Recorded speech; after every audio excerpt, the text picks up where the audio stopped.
આ તમે શું બનાવો છો? આ વરાળ્યું છે. એટલે શું? એટલે આપણે શાકભાજી હોય એ વરાળે બફાય એને વરાળ્યું કહેવાય. એમાં પાણીમાં બાફવાનું ન હોય. જો આ શાકભાજી છે એ વરાળે બફાય છે. એમાં પાણી ન હોય બિલકુલ. બરોબર છે. કયા તેલમાં બનાવો છો? સિંગ તેલમાં. ગુલાબનું સિંગ તેલ. હવે આ બાફેલ શાકનું શું કરવાનું? હવે આની અમે અલગથી ગ્રેવી બનાવી છે, જેમાં ડુંગળી, લસણ, આદુની, ટમેટાની ગ્રેવી આવશે. એ ગ્રેવી સાથે આ સર્વ કરી છે. આ આપણે હવે ગ્રેવી તૈયાર થઈ ગઈ છે.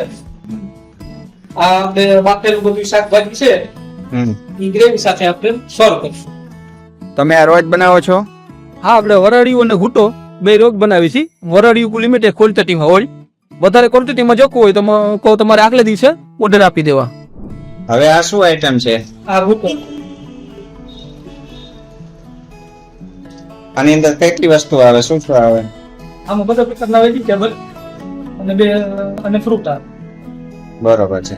વરાળીઓ ને ફોટો તમે જ બનાવો છો? હા, અમે 20 વર્ષથી આ કેટરસના બિઝનેસ સાથે સંકળાયેલા છીએ અને આ સોફ્ટવેર તો આમાં તેલ આવે?